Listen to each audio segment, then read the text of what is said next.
একাডেমির যতগুলো কোর্স আছে সবকিছুই এখানে চলবে।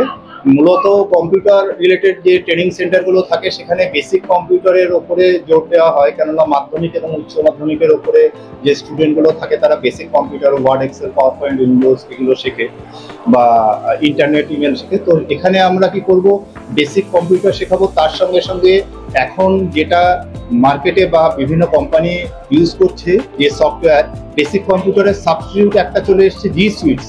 তো জি সুইটস সফটওয়্যারটা আমাদের এখানে কাঁথিতে শেখানো হবে। জি সুইটসটা হচ্ছে ইকুইভ্যালেন্ট যে আমরা মাইক্রোসফটের বেসিক কম্পিউটার বলে এত বছর ধরে কম্পিউটার শেখানো হচ্ছে, তার কনসেপ্ট ছিল তার সম্পূর্ণ ডিফারেন্ট কনসেপ্ট। কেননা গুগলও একটা সম জায়েন্ট, একটা সফটওয়্যার জায়েন্ট। আপনারা জানেন আমরা যে কোনো জিনিস এখন সার্চ করি গুগলের মারফতে। গুগল এগুলো মাইক্রোসফটের মতো সফটওয়্যারগুলো একই ধরনের সফটওয়্যার, জি সুইটস বা জি স্লাইডস বা গুগল মিটস বা বিভিন্ন ধরনের এগুলো নিয়ে এসছে, সেগুলো কিন্তু এখানে শেখানো হবে। তো বেসিক পার্টটা এটা।